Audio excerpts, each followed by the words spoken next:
গ্রামের মাঝে একজন মহিলা একাই বাস করত। গ্রামের বেশিরভাগ পুরুষই তার দিকে নজর দিত, কিন্তু সেই মহিলা কাউকেই পাত্তা দিত না। কিন্তু হঠাৎ করেই দেখা যায় একদিন তার লাশটা বাড়ির ভেতরে পড়ে আছে। কে তাকে খুন করলো? পুলিশ ইনভেস্টিগেশন করার পরে সেই মহিলার 2 বাড়ি পরের একজন লোককে অ্যারেস্ট করে। সবাই বলতে থাকে সেই লোকটার সাথে তার পরকীয়া ছিল, আর সেই জন্যই খুনটা করা হয়েছে। কিন্তু সেই লোকটা বারবারই বলছিল সে নির্দোষ। তখনই এই কেস নিয়ে তদন্ত নামে একজন রিটায়ার্ড পুলিশ অফিসার। এরপরেই বের হয়ে আসে একের পর এক টুইস্ট। তো সেই টুইস্ট কী ছিল আর কিভাবে এই কেসটার সমাধান করা হয়েছিল সেটাই দেখানো হবে আজকের গল্পে। আজ এক্সপ্লেন করতে যাচ্ছি মালায়ালাম ভাষায় 2024 সালে মুক্তি পাওয়া মুভি সিআইডি রামাচরণ এসআই। তো hi guys, welcome to my channel. ফিল্মের গল্প এমন নতুন আর অসাধারণ সব মুভি আর ওয়েব সিরিজের এক্সপ্লেনেশন বাংলায় দেখতে চাইলে চ্যানেলটিকে সাবস্ক্রাইব করে রাখতে পারেন। মুভির শুরুতেই একটি ফাংশন দেখানো হয়, যেখানে এসআই রামাচরণ তার পুলিশ জীবন থেকে আজকে অবসরে যাচ্ছে। তার আজকেই চাকরির শেষ দিন। সেখানে তাকে একটি সংবর্ধনা দেওয়া হয়, আর কয়েকজন পুলিশ অফিসাররা রামাচরণের ব্যাপারে বিভিন্ন কথা বলছিল, যে রামাচরণ সবসময়ই অপরাধীদের ধরতে পছন্দ করত। রামাচরণের 33 বছরের চাকরি জীবনে সে অনেক অপরাধীদের ধরেছে এবং অনেক কেসের সমাধান করেছে। তার সাথে চাকরি করতে পেরে তারা খুশি। সেখানে রামাচরণ যখন কথা বলে দেখা যায় তার মনটা খারাপ। আসলে সে তার এই পুলিশের চাকরিটাকে অনেক পছন্দ করে, আর আজকেই সেই চাকরির শেষ দিন। তার মনটা কোনোভাবেই মানছে না। সেও কিছুটা কথা বলে সেখান থেকে চলে আসে। বাসায় দেখা যায় সেখানেও তার জন্য একটা অনুষ্ঠান ছিল, আর সেই অনুষ্ঠানে অনেকে এসেছে। রামাচরণের স্ত্রী বাসন্তী তাকে বলে তাড়াতাড়ি ড্রেস চেঞ্জ করে একটা ভালো পোশাক পরে এসো, এখানে অনেক মেহমান চলে এসেছে। এরপরেই দেখা যায় পুলিশের একজন ইনফর্মার সানাল কল করে রামাচরণকে আর বলে, স্যার, সেই রাজেশকে আমি আসতে দেখেছি। গীতা সোসাইটির বাড়িতে সে ঢুকেছে। আমি তার বাড়ির সামনেই দাঁড়িয়ে রয়েছি। এই রাজেশ হচ্ছে একজন চোর, যাকে পুলিশরা অনেকদিন ধরেই খুঁজে বেড়াচ্ছে। রামাচরণ বলে, ইনফরমেশনটা কি ঠিক? সানাল বলে, অবশ্যই, আমি তার বাড়ির সামনেই দাঁড়িয়ে রয়েছি। রামাচরণ বলে, ঠিক আছে, তুমি সেখানেই দাঁড়িয়ে থাকো, আমরা আসছি। তখনই রামাচরণ কল করে তার হায়ার অফিসারকে আর বিষয়টা খুলে বলে, কিন্তু সে অফিসার বলে, তুমি যে কি করবে, তুমি তো রিটায়ার্ড হয়ে গেছো। রামাচরণ বলে, স্যার, 12টা বাজতে এখনও 3 ঘন্টা বাকি আছে, অর্থাৎ আমার চাকরির এখনও 3 ঘন্টা বাকি আছে। শেষ একজন ক্রিমিনালকে ধরতে চাই। সেই পুলিশ অফিসার বলে, ঠিক আছে, আমরা আসছি। এরপরে রামাচরণ বাসন্তীকে ডেকে বলে সে একজন ক্রিমিনালকে ধরতে যাচ্ছে, আর এটাই হবে তার জীবনের শেষ ক্রিমিনাল ধরা। চাকরির আর 3 ঘন্টা বাকি আছে। যদিও বাসন্তী বলে, এখানে মেহমান এসেছে সবাই তোমার জন্য, তারা কি ভাববে? কিন্তু রামাচরণ বাসন্তীকে বুঝিয়ে সেখান থেকে চলে আসে, আর সেই সানালের সাথে দেখা করে। সানাল সেখানেই দাঁড়িয়েছিল। সে বলে, কিছুক্ষণ আগেই সেখানে ঢুকেছে, আমি এখানেই দাঁড়িয়ে রয়েছি, সে এখনও সেই বাড়িতেই আছে। রামাচরণ এবং বাকি পুলিশরা গীতার বাড়িতে যেয়ে নক করে। গীতা বলে, স্যার, আপনারা এত রাতে এখানে কেন? রামাচরণ বলে, তোমার বাড়িতে রাজেশ রয়েছে, তাকে বের করে দাও। তখনই গীতা একটু রেগে যায় আর বলে, এত রাতে একজন মহিলার বাড়িতে এসে এভাবে নক করা ঠিক নয়, এভাবে হ্যারাস করা ঠিক নয়, আমার বাড়িতে কেউ নেই। এতে পুলিশরা একটু রেগে যায় আর গীতাকে ধমকে সেখান থেকে তাড়িয়ে দেয়। তারা ঘরটা পুরোটা ভালো করে সার্চ করে, কিন্তু সেখানে তারা রাজেশকে পায় না।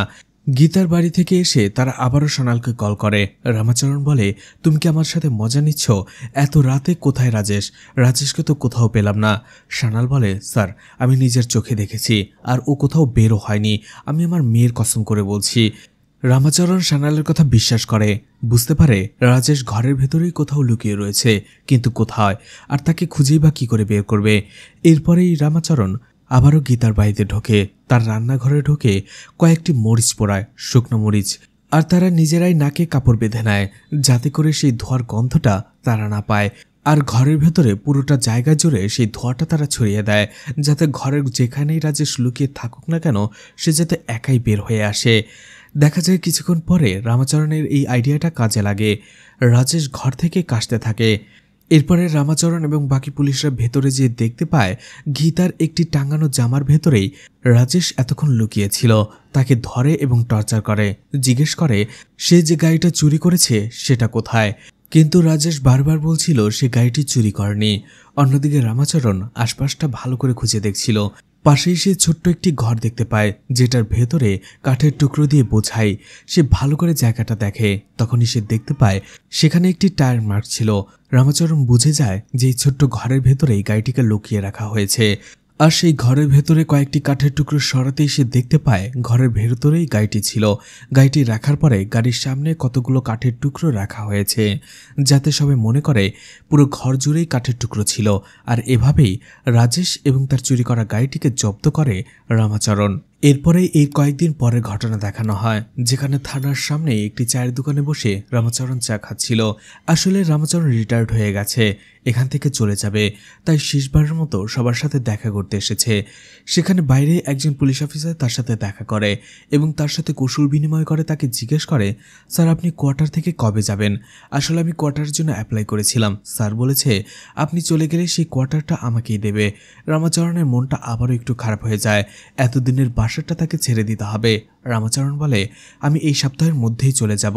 এরপরেই থানায় ভিতরে ঢুকে সবার সাথে সে কথা বলে, সবার সাথে শেষবারের মতো দেখা করে আসে রামাচরণ। এরপরেই দেখা যায় তার সেই কোয়ার্টারটিও সে ছেড়ে দেয়, আর তার পুরো পরিবারকে নিয়ে সে তার নিজের গ্রামে চলে আসে। দেখা যায় একদিন সকালে রামাচরণের মেয়ে তার সাথে কথা বলছিল।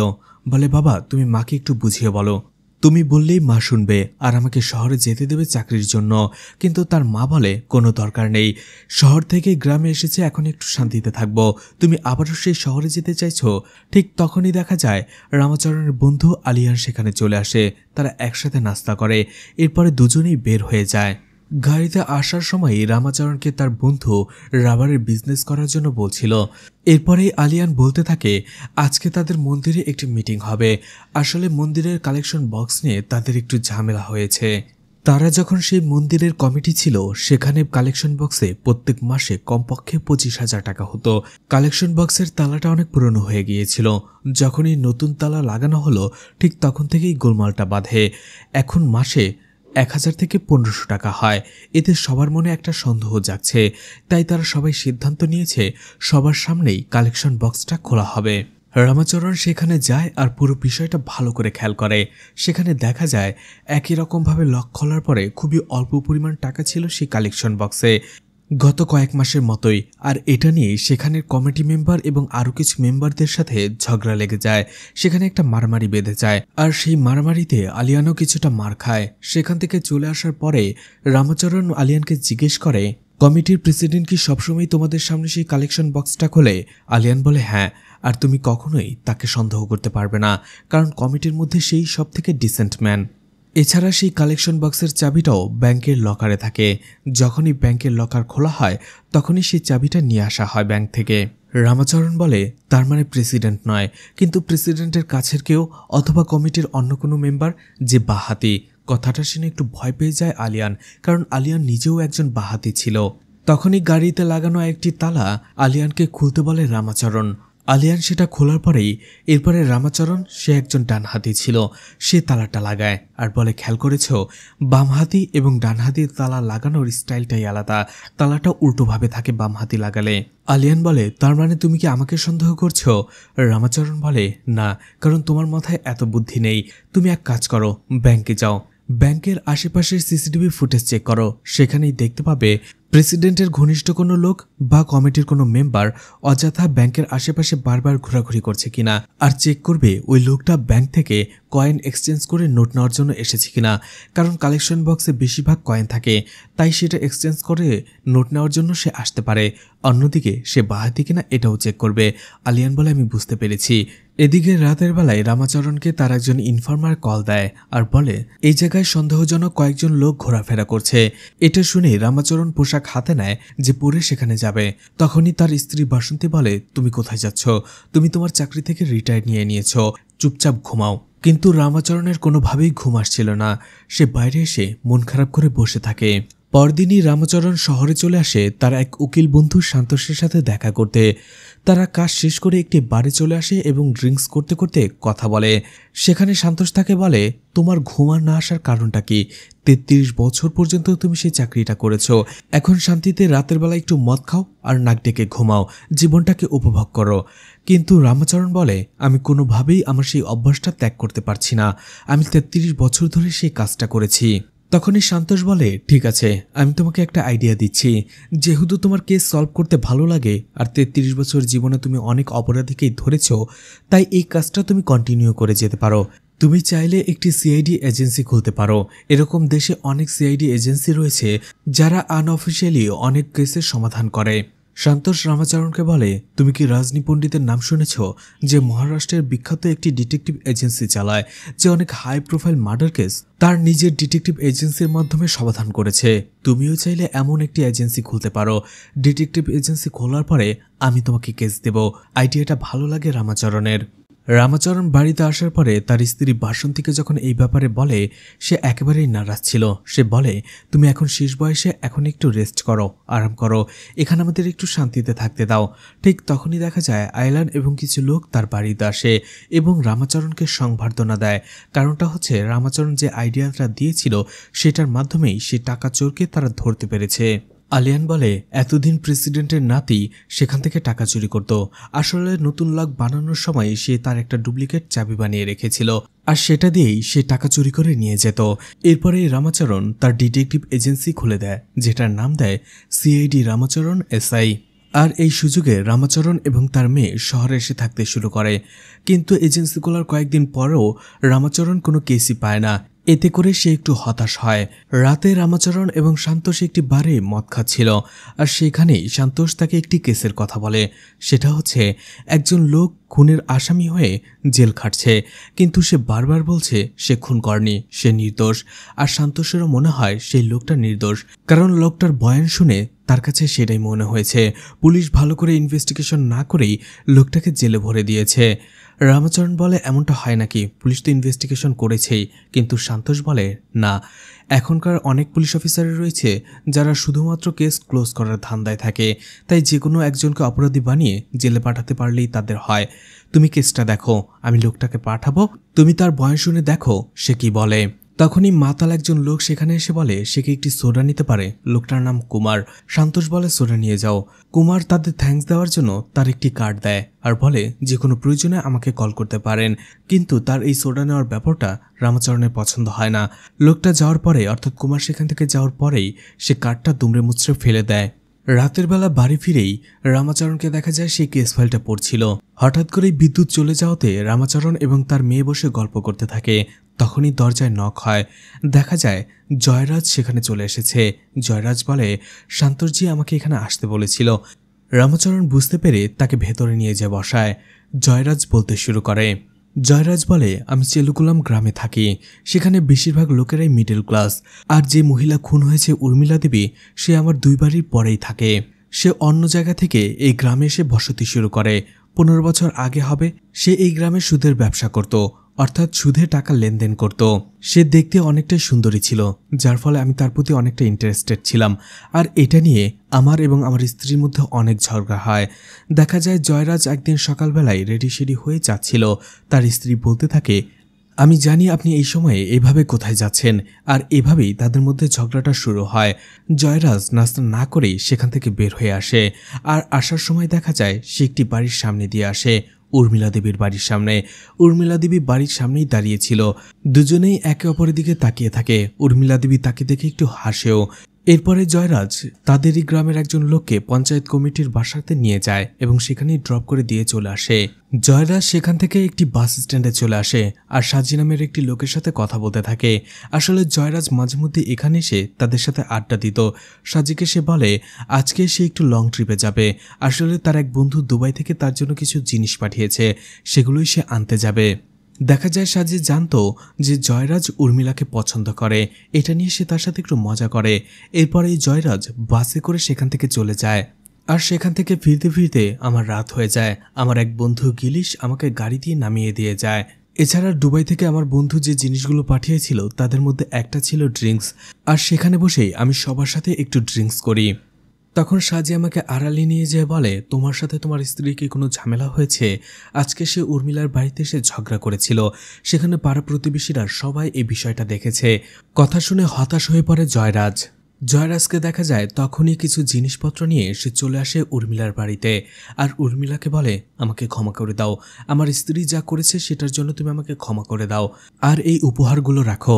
উর্মিলা রাখতে চায় না আর বলে, তুমি এখান থেকে চলে যাও, দেখা যাবে এই উপহারগুলো রাখলে তোমার স্ত্রী এগুলো নিয়ে কালকে এসে আবার ঝগড়া করবে। জয়রাজ বলে, এমনটা হবে না, তুমি এগুলো রাখো। তখনই উর্মিলার একটি কল আসে, সে কলটা রিসিভ করে দরজা লাগাতে গেলে দেখে এখনো জয়রাজ যায়নি। জয়রাজ বলে, তুমি এগুলো না নিলে আমি যাব না। অবশেষে উর্মিলা সেগুলো নেয়, কিন্তু জয়রাজ তার হাত ধরার চেষ্টা করলেও উর্মিলার সাথে সাথে তার হাত ছাড়িয়ে নিয়ে দরজাটা বন্ধ করে দেয়। এরপরে জয়রাজ বলে, আমি সেখান থেকে বাড়ি ফিরে আসি। রামাচরণ বলে, উর্মিলার বাড়ি থেকে তোমার বাড়িতে যেতে সর্বোচ্চ 2 মিনিট লাগার কথা, কিন্তু সেই দিন তুমি রাত 3টা বাজে বাড়িতে ফিরেছিলে, এতক্ষণ সময় তুমি কোথায় ছিলে? তখন আবারও জয়রাজ বলতে শুরু করে। উর্মিলার বাড়ি থেকে আসার পরে জয়রাজ কল করেছিল বিন্দুকে, যে পঞ্চায়েত কমিটির একজন মেম্বার, আর তার সাথে তার একটা অ্যাফেয়ার ছিল। বিন্দুকে সে বলে, তুমি কিচেনের দরজাটা খুলে রেখো, আমি আসছি। যদিও বিন্দু তাকে বলে, তুমি তো সকালে আমাকে ইগনোর করে চলে যাচ্ছিলে। জয়রাজ বলে, এসে আমি তোমাকে পুরোটা খুলে বলছি। জয়রাজ বলে, আমি বিন্দুর বাড়িতে গিয়েছিলাম, সেখানে তার সাথে কিছুটা সময় কাটিয়েছিলাম, কিন্তু সেখানে আমি একটু ঘুমিয়ে পড়েছিলাম, যার ফলে ঘুম থেকে উঠে দেখি রাত 3টা বেজে গেছে। এরপরেই রাত 3টে বাজে আমি বাড়িতে ফিরি। রামচরণ জয়রাজকে জিজ্ঞেস করে, আপনি উর্মিলার মৃত্যুর খবর কখন শুনেছিলেন? জয়রাজ বলে, পরদিন আমি উর্মিলাকে দেখিনি, কারণ সেদিন আমি ব্যস্ত ছিলাম। আমাদের গ্রামেরই রাজু নামের একজন লোক মারা গিয়েছিল। সে গাছ থেকে রাবার সংগ্রহ করত, লোকটা খুবই গরিব ছিল। সেখানে একটা কুয়োর মধ্যে পড়ে লোকটা মারা যায়। তার অন্তিম সংস্কারের টাকা পর্যন্ত তার কাছে ছিল না। আমাদের ক্লাব সেই খরচ বহন করে এবং তার অন্তিম সৎকার শেষ করে। আমরা সেখানেই তার সৎকার শেষ করে একটু আড্ডা দিই, এরপরে বাড়ি চলে আসি। পরদিন সকালে হঠাৎ করে আমার বাড়িতে পুলিশ আসে এবং পুলিশ আমাকে জিজ্ঞেস করে, গত পরশুদিন আমি কি উর্মিলার বাড়িতে গিয়েছিলাম কিনা। আমি স্বীকার করি। তখনই সেই পুলিশ অফিসাররা আমাকে ধরে নিয়ে আসে। রামচরণ বলে, তুমি যে সেই রাতে বিন্দুর বাড়িতে গিয়েছিলে, এইটা পুলিশ রিপোর্টে কেন নেই? জয়রাজ বলে, আসলে বিন্দু পরে অস্বীকার করেছিল যে আমি তার সাথে ছিলাম। রামচরণ বলে, দেখো, তুমি যদি ক্রাইমটা না করে থাকো, অন্য কেউ ক্রাইমটা করেছে, আর তাকে ধরার পরেই তুমি নির্দোষ প্রমাণিত হতে পারবে। জয়রাজ বলে, আমি ভালো বাবা, ভালো স্বামী এবং ভালো মানুষও হতে পারিনি, কিন্তু এটা আমি নির্দ্বিধায় বলতে পারি যে আমি ক্রাইমটা করিনি, আর তাই আমি নিজেকে নির্দোষ প্রমাণ করতে চাই। আমি আমার সবকিছু হারিয়ে ফেলেছি। আমি যে বাড়িটা কষ্ট করে তৈরি করেছি সেটাতেই আমি থাকতে পারছি না। আমি শেষবারের মতো সেই বাড়িতে একদিনের জন্য হলেও শান্তিতে ঘুমিয়ে থাকতে চাই। এরপর আমি অন্য কোথাও চলে যাব, কিন্তু তারপরেও আমি নিজেকে নির্দোষ প্রমাণ করতে চাই। পরদিনই দেখা যায় রামাচরণ সেই বিন্দুর বাড়িতে চলে আসে, আর সেই দিন রাতের ঘটনা তাকে জিজ্ঞেস করে। বিন্দু তাকে আবারও বলে, আমি পুলিশকে অলরেডি বলে দিয়েছি, আপনাকেও বলছি, জয়রাজের সাথে আমার কোনো সম্পর্ক ছিল না, আর সেই রাতে সে আমার সাথে ছিল না। রামচরণ তাকে বিভিন্নভাবে জিজ্ঞেস করলেও বিন্দু একই উত্তর দেয়। রামচরণ সেখান থেকে চলে আসতেই যাবে, তখনই দেখে গ্রামের আরও কয়েকজন লোক সেখানে এসেছে বিন্দুর সাথে দেখা করতে। ঠিক ওই সময়টাতে রামচরণ বিন্দুকে বলে, আসলে জয়রাজ কয়েকটি অনলাইন শপিং করেছিল, আর সেই শপিংগুলোর ডেলিভারি করা হয়েছিল এই অ্যাড্রেসে। আর সেখানে সেই অনলাইন শপিংগুলোর লিস্টও রামচরণ বিন্দুকে দেখায়, যেখানে একটি শাড়ি ছিল, আর সেই শাড়িটাই বিন্দু পরেছিল। রামচরণ বলে, এই টোটাল অনলাইন শপিংয়ের বাজেট ছিল ৭৮,০০০ টাকা, যেটা জয়রাজ পরিশোধ করেছে তার কার্ডের মাধ্যমে। তখন বিন্দু বুঝতে পারে সে ফেঁসে গেছে। এখন যদি এই লোকগুলোর সামনে রামচরণ আরও কিছু বলে, গ্রামের সবাই জানতে পেরে যাবে যে বিন্দুর সাথে জয়রাজের একটা অ্যাফেয়ার ছিল। সে রামচরণকে বলে, আমি আপনাকে সত্যিটা বলছি, কিন্তু দয়া করে গ্রামবাসীকে এটা জানাবেন না। বিন্দু বলতে শুরু করে, তার সাথে জয়রাজের কয়েক বছর ধরে রিলেশন রয়েছে, আর সেই রাতে জয়রাজ তার সাথেই ছিল এবং রাত 3টা বাজে গিয়েছে। রামচরণ বুঝতে পারে জয়রাজ যেটা বলছে সেটা সত্যি। জয়রাজ নির্দোষ, কারণ পুলিশের পোস্টমর্টেম রিপোর্ট অনুযায়ী উর্মিলা যখন খুন হয়েছে ওই সময়টাতে জয়রাজ বিন্দুর সাথে ছিল। এরপরে রামাচরণ সেখান থেকে চলে আসে জয়রাজের স্ত্রীর সাথে কথা বলার জন্য। ইন্দ্রাণীকে রামাচরণ জিজ্ঞেস করে, উর্মিলা কেমন? ইন্দ্রাণী বলে, সে একেবারেই বাজে স্বভাবের মেয়ে, না হলে সে একা এই গ্রামে এসে থাকতে শুরু করে তার হাজব্যান্ড থাকা সত্ত্বেও, আর তার এই স্বভাবের কারণেই তার মেয়ে একজন বাস ড্রাইভারের সাথে পালিয়ে গেছে। এছাড়া সে আমার হাজব্যান্ডের কাছ থেকে অনেক টাকা নিয়েছে, আর সেই টাকা দিয়ে সে লোনের ব্যবসা শুরু করেছে। এরপরে রামচরণ জিজ্ঞেস করে যে উর্মিলার হাজব্যান্ড এখানে আসে না? ইন্দ্রাণী বলে, না, সে এখানে আসে না, কিন্তু কয়েক সপ্তাহ আগে সে তার মেয়ের সাথে এসেছিল, কিন্তু সেখানে উর্মিলার সাথে অনেক ঝগড়া হয় তাদের এবং তারা সেখান থেকে চলে যায়। তখনই দেখা যায় জয়রাজের ছেলে আনাতু চলে আসে। আনাতুকে রামচরণ জিজ্ঞেস করে সে কি করে। আনাতু বলে সে পাশেই একটি জি সিকিউরিটি সলিউশনে সিসিটিভি টেকনিশিয়ান হিসেবে জব করে। কথাটা শুনেই রামাচরণের মুখটা একটু মলিন হয়ে যায়। রামাচরণ আবার জিজ্ঞেস করে সিসিটিভি টেকনিশিয়ান তাই তো? আনাতু বলে হ্যাঁ। রামাচরণ সেখান থেকে চলে আসে। এদিকে জয়রাজ যে বেলে ছাড়া পেয়েছে এটা তার স্ত্রী এবং ছেলে জানতই না, তারা রামাচরণের মাধ্যমে জানতে পেরেছে। আসলে বেল পাওয়ার পরে জয়রাজ লজ্জায় আর মুখ দেখাতে পারেনি, তাই সে তার গ্রামেও ফিরেনি। আর বেল পাওয়ার খবর জানার পরেও জয়রাজের স্ত্রী এবং ছেলে তাতে কোনো ভুরুক্ষেপ না করে সেখান থেকে চলে আসে। রামাচরণ এরপরে উর্মিলার বাড়িতে চলে আসে। সেখানে উর্মিলার মেয়ের জামাই একটি লোককে দিয়ে দরজার লক ঠিক করাচ্ছিল। রামাচরণ সেখানে জিজ্ঞেস করে এটা কিসের লক? মানি বলে সেই দিন পুলিশ আসার পরে দরজা ভেঙে ভিতরে ঢুকতে হয়েছিল, কারণ ঘরের চাবি সেদিন খুঁজে পাওয়া যাচ্ছিল না, সেটাই ঠিক করার কাজ চলছে। দেখা যায় তখনই উর্মিলার মেয়ে রাজি সেখানে চলে আসে। রামাচরণ মানির ব্যাপারে খোঁজ নেয়, সে কোন বাসের ড্রাইভার, সে কখন বাসে যায়, কখন আসে, কোন রোড দিয়ে যায়, এই সব কিছু। দেখা যায় উর্মিলার বেডরুমের দরজাটা পোড়ানো ছিল। সবাই সন্দেহ করছে খুনি দরজা পুড়িয়েই ভেতরে ঢুকেছিল। এরপরে উর্মিলাকে খুন করে এবং ভেতরে থাকা সব টাকা পয়সাগুলো ছিনিয়ে নেয়। এরপরে রামাচরণ উর্মিলা দেবীর লাশটা যেখানে ছিল সেই ছবিটা এবং জায়গাটা ভালো করে দেখে। অন্যদিকে আলমারিতে থাকা কিছু কাগজপত্রও সে ভালো করে দেখে। এরপরে মানি এবং রাজিকে জিজ্ঞেস করে তোমরা তো কিছুদিন আগে এখানে এসেছিলে সম্পত্তির ভাগ নেয়ার জন্য, তাই না? এরপরে রামাচরণ সাজির সাথে কথা বলে আর বলে তোমার সাথে তো জয়রাজের খুব ভালো একটা সম্পর্ক ছিল, তারপরেও আদালতে তুমি তার বিরুদ্ধে কেন সাক্ষী দিয়েছ? সাজি বলে আমি বিরুদ্ধে সাক্ষী দেইনি, শুধুমাত্র যেটা হয়েছে আমি সেটাই বলেছি। এরপরে রামাচরণ সাজিকে উর্মিলা এবং জয়রাজের সম্পর্কের ব্যাপারে জিজ্ঞেস করে। সাজি বলে উর্মিলাকে এই গ্রামের প্রত্যেকটা পুরুষই কাছে পেতে চাইতো, তাকে লাইন মারত, কিন্তু সবসময়ই উর্মিলা তাদের অ্যাভয়েড করত, কিন্তু জয়রাজের জন্য তার একটা সফট কর্নার কাজ করত। সাজি বলে জয়রাজ খুব ভালো একজন মানুষ, খুব ভালো মনের মানুষ। যেদিন ঘটনা ঘটে সেই দিনও সে আমাদের সাথে এখান থেকে একটু মদ খেয়ে গিয়েছিল। আমার মনে হয় সেটার জন্যই এই সব কিছু হয়ে গেছে। আসলে মদ খেলে মানুষ তখন কি করে নিজেই জানে না। তখনই সেখানে একটা বাস আসে। রামাচরণ সেই বাসের টাইমটা দেখার পরে সাজিকে জিজ্ঞেস করে এটাই কি শেষ বাস কিনা? সাজি বলে হ্যাঁ এটাই শেষ বাস। রামাচরণ সাজিকে জিজ্ঞেস করে সেই রাতে আপনি বাড়িতে গিয়েছিলেন কখন? সাজি বলে সেই রাতে আমি এখানে মদ খেয়ে ক্লাবে ঘুমিয়ে পড়েছিলাম, বাড়িতে যাইনি। রামাচরণ একটু হাসে। অন্যদিকে সাজির বন্ধুদের ডাকে সাজি চলে যায়। এরপরে রামাচরণ থমাস নামের একজন পুলিশের সাথে কথা বলে। এই থমাস কিছুদিন আগেই এই এরিয়াতে ট্রান্সফার হয়ে এসেছে, এই জন্যই সে তার সাথে দেখা করে। রামাচরণ থমাসকে জিজ্ঞেস করে যে সেই কেসটার ব্যাপারে সে কি জানে, জয়রাজের কেসটা। থমাস বলতে শুরু করে তারা খবর পাওয়ার সাথে সাথেই উর্মিলার বাড়িতে চলে আসে। আর যেহেতু দরজা খোলা যাচ্ছিল না তাই বাড়ির চারপাশটা তারা দেখে।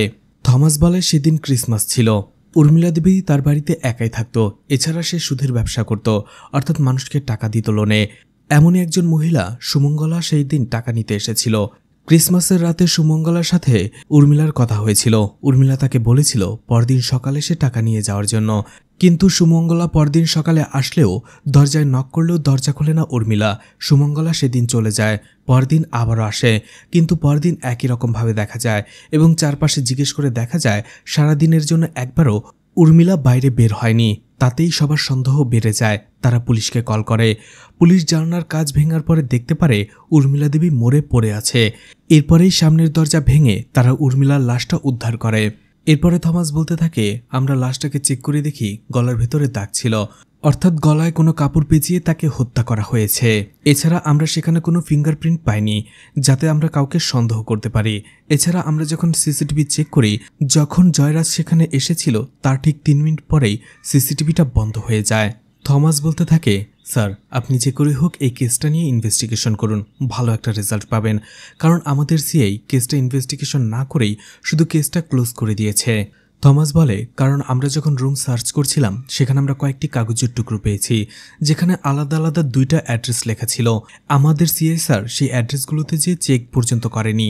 এই নিয়ে আমি কথা বলেছিলাম, তাই আমাকে ইনভেস্টিগেশন টিম থেকে সরিয়ে দেওয়া হয়েছে। এরপরে আমি আর কিছুই জানি না। এরপরে রামাচরণ জয়রাজের সাথে দেখা করতে আসে, যে শহরে ছোট্ট একটি বাসা ভাড়া নিয়ে থাকতে শুরু করেছিল। সেখানে রামাচরণ জয়রাজকে জিজ্ঞেস করে উর্মিলা তো সেই গ্রামের কোনো লোককেই তেমন পাত্তা দিত না, তোমাকে কেন দিত?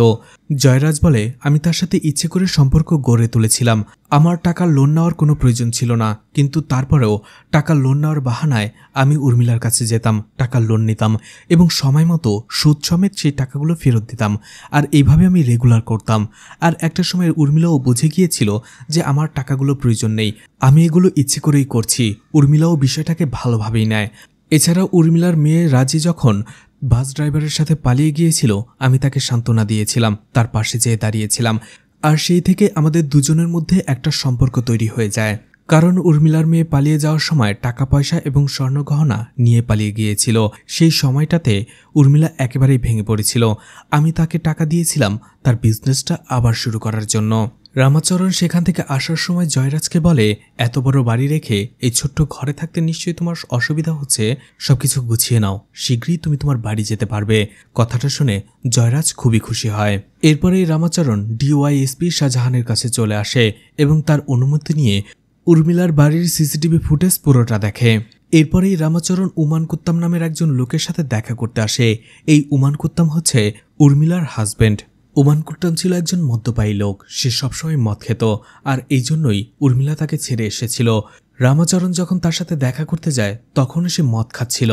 রামাচরণ উর্মিলার ব্যাপারে জিজ্ঞেস করলে উমান কুত্তাম বলে তাদের সংসারটা ভালোই চলছিল, কিন্তু সে মাঝে মধ্যে একটু ড্রিঙ্কস করত, আর এটাই মেনে নিতে পারছিল না উর্মিলা। এই জন্য সে তার মেয়েকে নিয়ে একদিন চলে যায়। রামাচরণ তাকে জিজ্ঞেস করে, আপনি তার খোঁজ নেননি, তাকে ফিরিয়ে আনার চেষ্টা করেননি? উমান কুত্তাম বলে, না, কারণ উর্মিলা যাওয়ার সময় আমাকে বলে গিয়েছিল আমি তার কাছে মৃত। উমান কুত্তাম আরো বলে, উর্মিলার কাছে টাকাটাই বড় বিষয়, টাকাই তার কাছে সবকিছু, উর্মিলা টাকার জন্য সবকিছুই করতে পারে। এরপরে রামাচরণ উমান কুত্তামকে জিজ্ঞেস করে, এতদিন পরে কেন আপনি উর্মিলার সাথে দেখা করতে গিয়েছিলেন? উমান কুত্তাম বলে, আসলে আমার মেয়ে আমার কাছে এসেছিল, সে আমাকে রিকোয়েস্ট করেছিল যাতে আমি তার সাথে যাই, কারণ আমার মেয়ে চাইছিল তার মার কাছে যেয়ে ক্ষমা চাইতে। দেখা যায় সেই দিন উমান কুত্তাম, সাজি এবং মানি তারা সেখানে গিয়েছিল, কিন্তু তাদের তিনজনকে দেখার পরেই উর্মিলা তাদের সাথে ঝগড়া শুরু করে দেয় এবং তার মেয়েকে সেখান থেকে বের হয়ে যেতে বলে। এছাড়াও উমান কুত্তামকেও সে অপমান করে আর বলে, আজকের আমার এই অবস্থার জন্য একমাত্র তুমিই দায়ী। এদিকে রাজি যখন তার মার কাছে ক্ষমা চায়, উর্মিলা তাকে ক্ষমা না করে অপমান করে। এরপরে একটা সময় রাজি বলে, এই সম্পত্তির মধ্যে আমারও ভাগ রয়েছে। তখন উর্মিলা আরও রেগে যায় আর বলে, এই সব কিছু আমি নিজে করেছি, আমার টাকায় করেছি, একটা টাকাও আমি তোমাদের দেব না। সে তাদের অপমান করে সেখান থেকে তাড়িয়ে দেয়, আর মানি রাগ করে রাজি এবং উমান কুত্তামকে নিয়ে সেখান থেকে চলে আসে। রামাচরণ সেখান থেকে চলে আসে। রামাচরণ সন্তোষের সাথে দেখা করে এবং তার সাথে কথা বলতে থাকে। সন্তোষ বলে, জয়রাজ যদি নির্দোষ হয়েই থাকে তাহলে উর্মিলাকে খুন কে করলো? রামাচরণ বলে, উর্মিলা খুন হওয়ার আগে শারীরিক সম্পর্ক করেছিল, তার মানে উর্মিলাকে এমন কেউ খুন করেছে যে তার সাথে ক্লোজ ছিল। কিন্তু এই ক্লোজ থাকার বিষয়টা গ্রামবাসী কেউ জানত না, কারণ সবাই জানত উর্মিলার সাথে শুধুমাত্র জয়রাজই একটু ঘনিষ্ঠ ছিল, অন্য কেউ নয়। তার মানে এমন একজন উর্মিলাকে খুন করেছে যাকে এই গ্রামের কেউ চেনে না। রামাচরণ এক্সপ্লেন করতে থাকে সন্তোষকে। সে উর্মিলার বাড়ির সিসিটিভি ফুটেজ খুব ভালো করে দেখেছে, যেখানে উর্মিলার বাড়ির সিসিটিভি ফুটেজ কয়েকবারের জন্য ইচ্ছে করেই বন্ধ করা হয়েছিল এবং কিছুক্ষণ পরে আবারও সেটা চালু করা হয়েছে। সেই টাইমগুলো তুমি দেখো, সেগুলো হচ্ছে রাত 10টার পরে এবং আবার চালু করা হয়েছে 4টার পরে। আর এই ঘটনাটি কয়েকবার ঘটে, নভেম্বরে 2বার, ডিসেম্বরে 3 থেকে 4 বার। আর সিসিটিভি বন্ধ আর চালু করার সময়টা একই। অন্যদিকে দেখা যায় ওই গ্রামের রাতে সর্বশেষ বাস আসে 9:45-এ, আর ভোরে সর্বপ্রথম বাস যায় 4:15-তে। আর উর্মিলার বাড়ির সিসিটিভি ক্যামেরাগুলো বন্ধ হচ্ছে সেই বাসটা আসার কিছুক্ষণ পরে এবং আবার ফার্স্ট বাসটা যাওয়ার কিছুক্ষণ আগে। তার মানে বোঝা যাচ্ছে খুনি এমন একজন যে লাস্ট বাসে এই গ্রামে আসে এবং ফার্স্ট বাসে চলে যায়। আর উর্মিলার অনেক ক্লোজ সে, এছাড়া তাকে এই গ্রামের কেউ চেনে না। সন্তোষ বলে, তার মানে খুনি আসার আগে অথবা যাওয়ার আগে নিশ্চয়ই উর্মিলার সাথে কথা বলে আসতো। তার মানে ফোন চেক করলেই এই ডেটগুলোতে কল করা হয়েছিল এমন কোনো নাম্বার খুঁজে পাওয়া যাবে। রামাচরণ বলে, হ্যাঁ, পাওয়া যেতে পারে। রামাচরণ এরপরেই সেই বাস স্ট্যান্ডের একটি চায়ের দোকানে আসে, কারণ এই লোকটা 25,000 টাকা লোন নিয়েছিল উর্মিলার কাছ থেকে, কিন্তু সেই চায়ের দোকানদার বলে টাকাটা সে নেয়নি, সে নিয়ে একজন বাস কন্ট্রাক্টর সুনিকে দিয়েছিল। সে তার স্ত্রীর প্রেগনেন্সির জন্য এই টাকাটা নিয়েছিল, কিন্তু তার দুর্ভাগ্য সেই টাকাটা সে আর ফেরত দেয়নি। এরপরে চায়ের দোকানদারকে সে জিজ্ঞেস করে যে বাস স্ট্যান্ডে অপরিচিত সন্দেহজনক কোনো লোককে দেখেছে কিনা। যে মাঝে মধ্যেই একেবারে শেষের বাসটাতে আসে এবং প্রথম বাসেই চলে যায়। চায়ের দোকানদার বলে অনেক লোকই আসে, আমার দোকানে খাবারও খায়, চলে যায়, কিন্তু এমন কাউকে দেখিনি। কিছুক্ষণ পরেই বাস কন্ডাক্টর সুনি সেখানে চলে আসে। সুনিকে রামাচরণ জিজ্ঞেস করে, টাকাটা নিয়ে তুমি আর ফেরত কেন দাওনি? তখনই সুনি বলতে থাকে, আসলে টাকাটা নিয়েছিলাম আমার স্ত্রীর প্রেগনেন্সির জন্য, কিন্তু আমার স্ত্রী বাচ্চা জন্ম দিতে গিয়ে মারা যায়, আর আমিও সেখানে বাচ্চাটাকে নিয়ে একেবারে বিপদে পড়ে যাই। এরপরে সেই ধকল আমি আর সামলে উঠতে পারিনি, যার ফলে টাকাটা আর পরিশোধ করতে পারিনি। এরপরে রামাচরণ সুনিকে জিজ্ঞেস করে, 23শে ডিসেম্বর রাতের শেষের বাসটা যখন এখানে এসেছিল, কোনো অপরিচিত লোক কি এখানে এসে নেমেছিল যে সচরাচর এখানে আসে না, অথবা ভোরের বাসে এখান থেকে গিয়েছিল? সুনি বলে, আমার তেমন মনে পড়ছে না, শেষের দিকে আমরা এমনিতেই টায়ার্ড থাকি, তাই বাসে কে উঠলো না উঠলো অতটা খেয়াল করা হয় না, আর এমনিতেও বাসের বেশিরভাগ যাত্রীদের চেহারাই আমাদের মনে থাকে না। কিন্তু তারপর দিন সকালে একজন প্যাসেঞ্জারের কথা আমার মনে পড়েছে, কিন্তু সে এখান থেকে ওঠেনি, এখান থেকে অনেকটা দূর থেকে উঠেছিল। রামাচরণ সেই ঘটনাটা বলতে বলে। সুনি বলে, আসান ভালুর সামনে থেকে একজন লোক হঠাৎ করে বাস থামিয়ে উঠে পড়ে। লোকটার মাথায় একটু ঘোমটা দেওয়া ছিল, যার ফলে আমি তাকে দেখতে পাইনি। লোকটা মাঝবয়সী ছিল। লোকটা বাসে উঠতেই আমি তার কাছ থেকে টিকিট চাই। সে টিকিট দেওয়ার সময় দেখা যায় তার পকেটে মাটি ছিল আর একটা চাবির গোছাও ছিল। বোঝাই যাচ্ছিল লোকটা মাটিতে পড়ে গেছে। আমি টিকিটটা ইস্যু করে সামনে চলে আসি। ঠিক তখনই পেছনে কাঁচ ভাঙার শব্দ শুনতে পাই। আমরা ভাবি হয়তো কোনো লোক বাসের কাঁচ ভেঙে ফেলেছে ঢিল মেরে, কিন্তু সেখানে যাওয়ার পরে দেখতে পাই কাঁচ ভাঙা নেই, সেখানে সব ঠিকঠাকই রয়েছে। অন্যদিকে এই ঢিল মারার শব্দ শুনে সব প্যাসেঞ্জাররাই সেদিকে প্যানিক হয়েছিল, কিন্তু শুধুমাত্র ওই লোকটাই চুপচাপভাবে বসেছিল। এরপরে আসান ভ্যালু থেকে 15 মিনিট পরে সে নেমে গেছে। এরপরে রামাচরণ আসান ভ্যালুর সেই পিলারটার সামনে যায়। তখনই সে দেখতে পায় সেখান দিয়ে একটি বাস আসছিল। তখনই তার সুনির কথা মনে পড়ে। সে বলেছিল সেই লোকটা এখান থেকে উঠে 15 মিনিট পর নেমে গিয়েছিল। তাই রামাচরণও সেই বাসটার পিছু পিছু যেতে থাকে এবং 15 মিনিট সময় পর্যন্ত যেয়ে থেমে যায়। ওই জায়গাটাতে যাওয়ার পরে রামাচরণ একটি চাপুরির দোকানে ভাঙা একটি কাচের বাক্স দেখতে পায়। রামাচরণ সন্দেহ করতে থাকে হয়তোবা সেদিন এই কাচের ভাঙার শব্দটাই হয়েছিল। সেই চাপুরির দোকানে যাওয়ার পরে সেই দোকানদারকে জিজ্ঞেস করে এটা কিভাবে হলো, কিন্তু সেই দোকানদার বোবা ছিল। কিন্তু তারপরও সে ইশারায় বলে কয়েকদিন আগে রাতে একজন লোক ঢিল মেরে এটা ভেঙে ফেলেছে, আর ঢিলটা মেরেছিল একটা চাবির গোছা দিয়ে। সেই চাবির গোছাটা সে রামাচরণকে দেয়। রামাচরণ চাবি নিয়ে সাথে সাথে উর্মিলার বাড়িতে চলে আসে, আর সেখানেই উর্মিলার মেয়ের রাজির কাছ থেকে দরজার সেই লকটা নিয়ে আসে। সেই লকের ভেতরে চাবিটা ঢোকাতেই দেখা যায় এই চাবিটা এই লকেরই ছিল, অর্থাৎ সেই লোকটা উর্মিলার বাড়ি থেকে এসেছিল, সেই ছিল উর্মিলার খুনি। এরপরে রামাচরণ আবারও সেই আসান ভ্যালুর পিলারের কাছে আসে এবং চারপাশটা ভালো করে দেখে। তখনই দেখতে পায় সেখানে রাস্তার জমির নিচু জায়গা থেকে একজন লোক উঠে আসছে। আসলে সেখানে একটা চঙ দেওয়া ছিল। রামাচরণ সেখানে নেমে জায়গাটাকে ভালো করে দেখে। সেখানে একজন লোক কাজ করছিল। সে রামাচরণকে দেখার পরে বলে, সামনে একটা পরিত্যক্ত কুয়া রয়েছে, সাবধানে যাবেন। কিছুদিন আগে এই কুয়ার ভিতরে একজন লোক পড়ে মারা গেছে। সেই লোকটাকে রামাচরণ বলে, এই রাস্তাটা কোন দিকে গেছে? তখন লোকটা বলে, এখান দিয়ে যাওয়ার পরে আপনি একটা মাঠ পাবেন, তারপরে সরু একটা রাস্তা, তারপরে এই গ্রাম। রামাচরণ জিজ্ঞেস করে, সেই গ্রামের প্রথম বাড়িটা কি উর্মিলার? লোকটা বলে হ্যাঁ। এরপরেই রামাচরণ লোকটির কাছে মৃত রাজুর ব্যাপারে জিজ্ঞেস করে, যে এই কুয়ায় পড়ে মারা গিয়েছিল। লোকটা বলে, সে আমার আগে এখানে কাজ করতে এসেছিল সকালে, কিন্তু হঠাৎ করে কিভাবে পড়ে গেছে জানি না। এরপরে আমরা তার লাশ উদ্ধার করেছিলাম। রামাচরণ সেই লোকটার কাছে রাজুর বাড়ির ঠিকানা জেনে নেয়। রামাচরণ সেই লোকটার কথা মতো দেখা যায় সেই মাঠ পেরিয়ে সরু রাস্তা দিয়ে আসতেই দেখতে পায় সেখানে বরাবর উর্মিলার বাড়ি রয়েছে। এরপরে রামাচরণ চলে আসে রাজুর বাড়িতে, তার স্ত্রীর সাথে কথা বলে। সেই দিন কি হয়েছিল রামাচরণ তাকে বলতে বলে। সেই মহিলা বলে, প্রতিদিনের মতো সকালে খুব ভোরে ওঠে রাজু, আর এক কাপ চা খেয়ে সে কাজে বের হয়ে পড়ে, কিন্তু অনেকক্ষণ ধরেই সে বাড়ি ফিরছিল না। সেখানে যাওয়ার পরে আমরা আর তাকে আশেপাশে খুঁজে পাইনি। একটা সময় সেখানকার আশেপাশের লোকেরা তাকে সেই পরিত্যক্ত কুয়া থেকে উদ্ধার করে। রাজু এখানে 7 থেকে 8 বছর ধরে কাজ করত। কখনো সেই কুয়ার আশেপাশেও সে যায়নি। ওই দিন সে কেন কুয়ার আশেপাশে গিয়েছিল আমি জানি না। রামাচরণ বলে, আপনি এই কথাগুলো পুলিশকে বলেননি? মহিলা বলে, আমি পুলিশকে বলেছিলাম। পুলিশরা বলেছে সে কুয়ার কাছে গিয়েছিল আর পা পিছলে পড়ে গেছে, আর পোস্টমর্টম রিপোর্টেও সেটাই এসেছিল। সেখান থেকে রামাচরণ আসার আগে সেই মহিলা রামাচরণকে একটি বাটন ফোন দেয় আর বলে, পুলিশ যখন সেই জায়গাটাকে সার্চ করেছিল তখন সে এই বাটন ফোনটা পেয়েছে, কিন্তু এই বাটন ফোনটা আমার হাজব্যান্ড রাজুর নয়।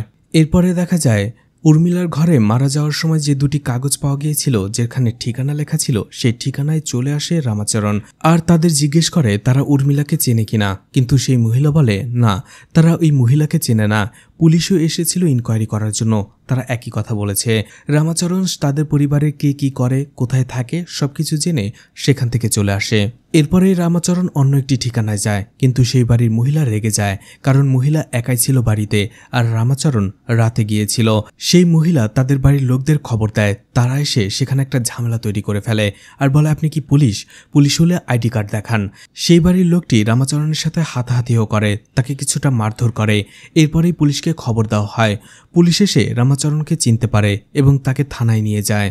থানায় নিয়ে আসার পরে সেখানের সিআই এবং অন্য পুলিশরা তাকে নিয়ে মজা করতে থাকে আর বলে আমরা যে কেসটাকে ক্লোজ করছি সে সিআইডি সেজে আবারও সেই কেসটা ইনভেস্টিগেশন করছে, এরা পুলিশদের মানসম্মান রক্ষা করতে জানে না।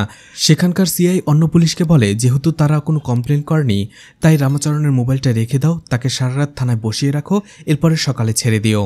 এদিকে রামাচরণ এমনিতেই লজ্জায় পড়ে যাচ্ছিল। সে ৩৩ বছর একজন পুলিশ অফিসার ছিল আর সেই আজকে থানায়। যখন তার কাছ থেকে মোবাইলটা নেওয়া হয় সে আরও বেশি অবাক হয়ে যায়। এদিকে তার মেয়ে বারবার কল করছিল তাকে।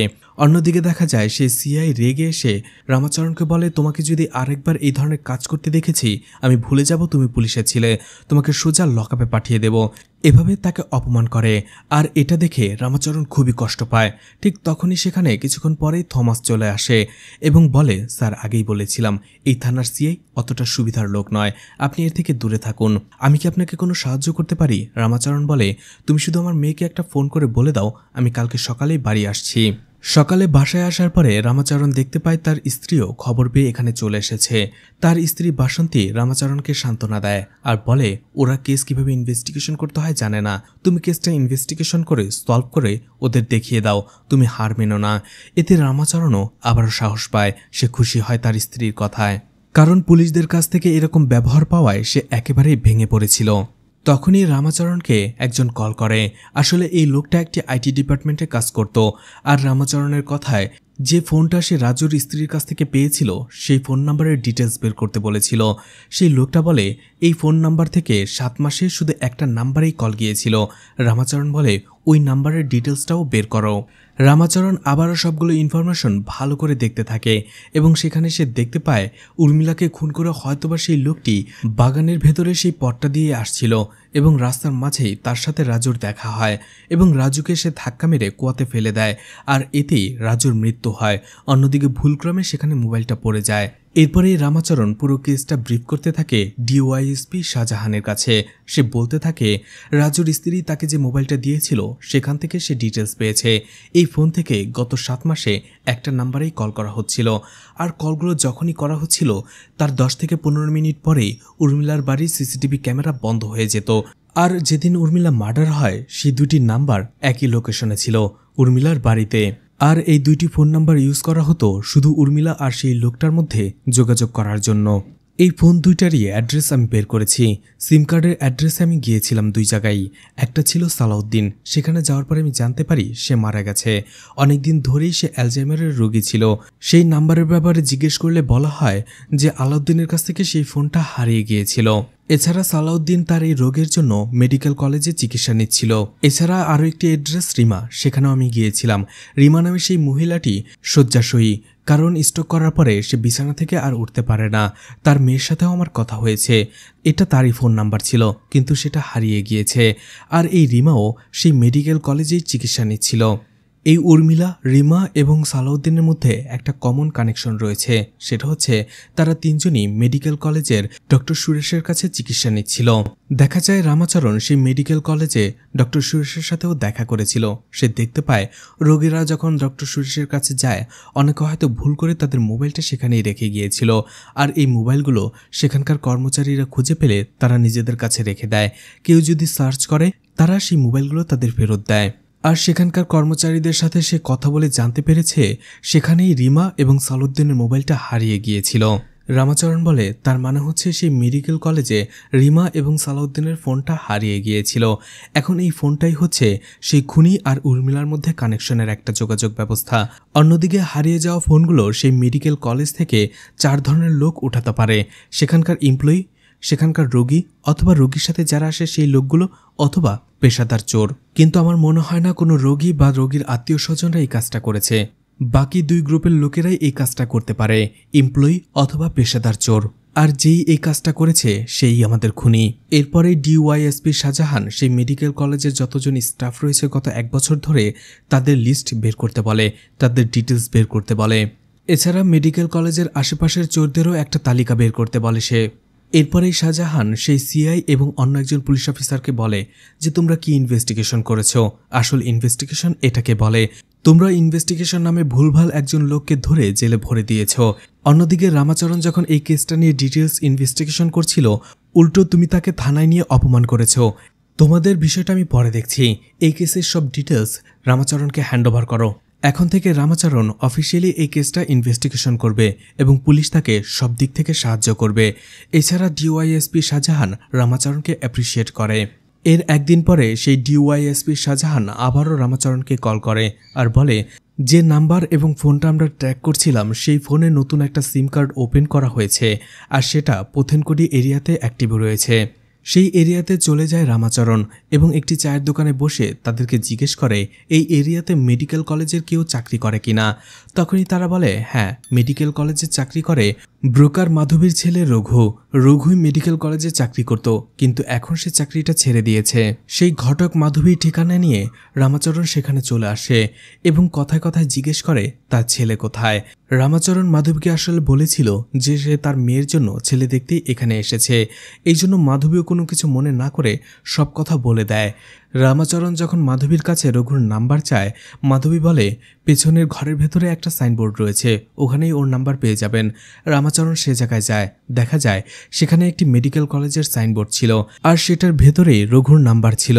সাইনবোর্ডটা দেখতেই রামাচরণের সেই দিন বারের কথা মনে পড়ে যায় যেখানে সান্তোষ আর সে মদ খাচ্ছিল।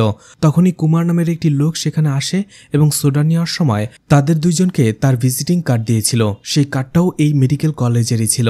তখন সে বুঝতে পারে এটাই হচ্ছে সেই লোক যার পুরো নাম রঘু কুমার। ঠিক তখনই রঘুকে দেখা যায় বাইক নিয়ে সেখানে আসতে এবং যখনই সে রামাচরণকে দেখতে পায় সে একটা সময় বুঝতে পেরে যায় এবং সেখানে সে পালাতে শুরু করে।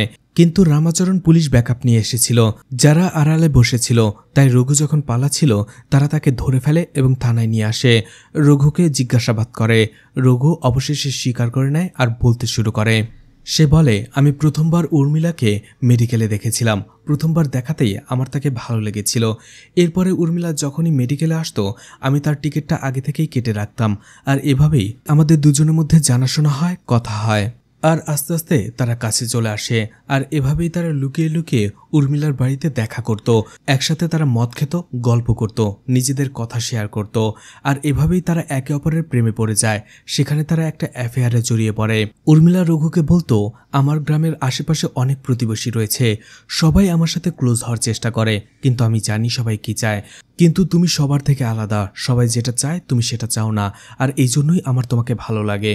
আর এভাবেই কয়েকদিন যাওয়ার পরে তারা একটা সময় অন্তরঙ্গ হয়ে যায় আর তাদের ভালোবাসার গল্প শুরু হয়। আমরা জানতাম আমাদের এই সম্পর্কটা কেউ মেনে নেবে না, তাই আমি উর্মিলার সাথে যোগাযোগ করার জন্য একটা মোবাইল দিই তাকে, যেগুলো আমি সেই মেডিকেলে পেয়েছিলাম। রামাচরণ জিজ্ঞেস করে এমনিতে তুমি সববারই মাসে 1 থেকে 2 বার উর্মিলার কাছে যেতে, কিন্তু ডিসেম্বরে অনেকবার গিয়েছ, কারণটা কি? রঘু বলে হসপিটাল থেকে আমার চাকরিটা কোনো একটা কারণে চলে যায়। আমি ঠিক করেছিলাম নিজে কিছু করব, আর উর্মিলাও আমাকে বলেছিল সে আমাকে টাকা দিয়ে সাহায্য করবে। যখন আমি সব অ্যারেঞ্জ করে উর্মিলার কাছে টাকা চাই, উর্মিলা বলে এখন তার কাছে টাকা নেই, আর সে কবে প্রমিস করেছে যে সে তাকে টাকা দেবে, আর আমার সব টাকা তো মানুষের কাছেই থাকে। তখন রঘু বলে আমি তো শুরু করে ফেলেছি, এখন 1 সপ্তাহের মধ্যে তুমি যেগুলো টাকা কালেকশন করতে পারো সেগুলো আমাকে দিও যাতে আমি সার্ভাইভ করতে পারি। উর্মিলা এতে রাজি হয়। এরপরের 23শে ডিসেম্বর সেই টাকা নেওয়ার জন্য রঘু চলে আসে উর্মিলার বাড়িতে, কিন্তু আসার পরে দূর থেকে সে দেখতে পায় জয়রাজ উর্মিলার বাড়ির সামনে দাঁড়িয়েছিল। সে লুকিয়ে উর্মিলাকে ফোন করে আর বলে আমি এসে গেছি, তোমার বাড়ির সামনে সেই লোকটাকে। উর্মিলা ফোনটা পেয়ে তাড়াহুড়ো করে জয়রাজের কাছ থেকে সে সবকিছু নিয়ে জয়রাজকে সেখান থেকে তাড়িয়ে দেয়।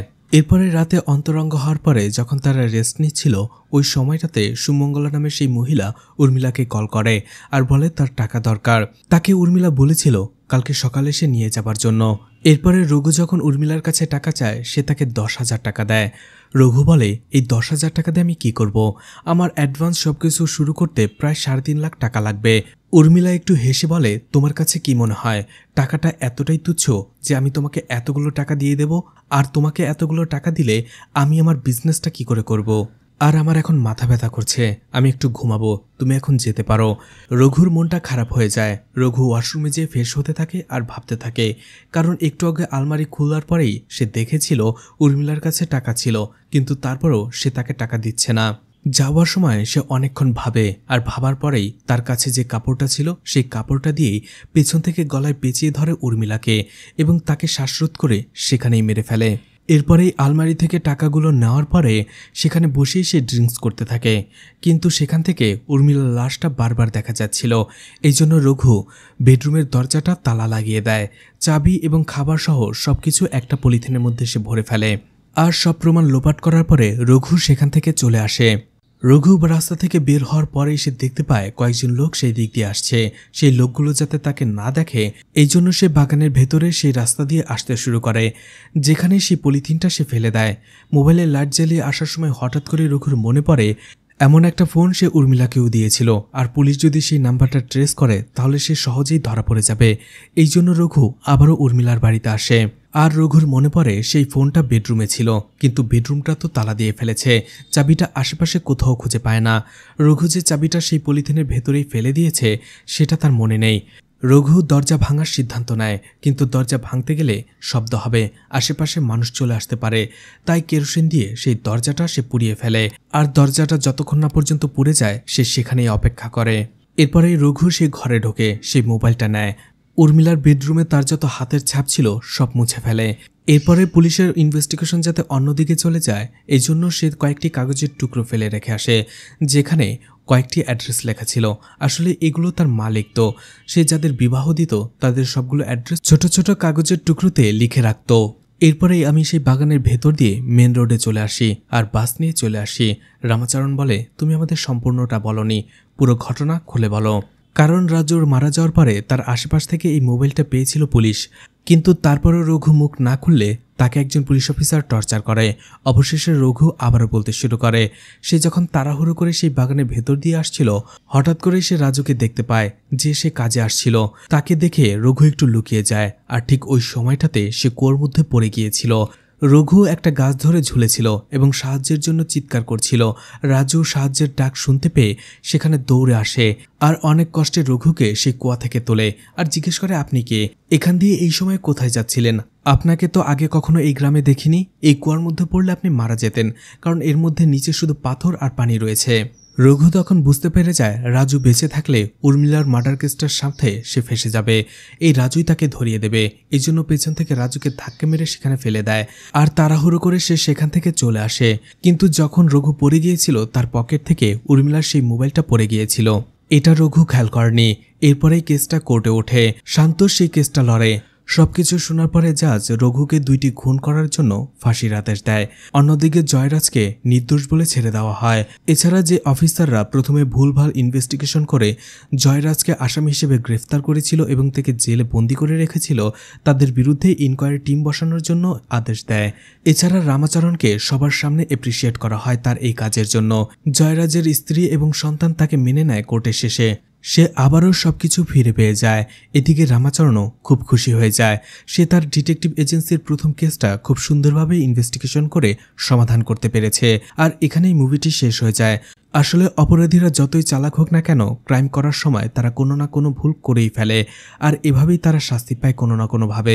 তো মুভিটি আপনাদের কেমন লেগেছে কমেন্ট করে জানাতে পারেন। ভিডিওটি ভালো লাগলে লাইক কমেন্ট শেয়ার করে পাশে থাকতে পারেন। এছাড়া ভিডিওটি ভালো লাগলে চ্যানেলটিকে সাবস্ক্রাইব করে রাখতে পারেন, আর নতুন ভিডিওর নোটিফিকেশন পেতে চাইলে বেল বাটনটি অন করে রাখতে পারেন। এছাড়া আমার ফেসবুক পেজ এবং ইনস্টাগ্রাম আইডিটি ফলো দিয়ে রাখতে পারেন, যে কোনো প্রয়োজনে সেখান থেকে আমার সাথে কন্ট্যাক্ট করতে পারেন।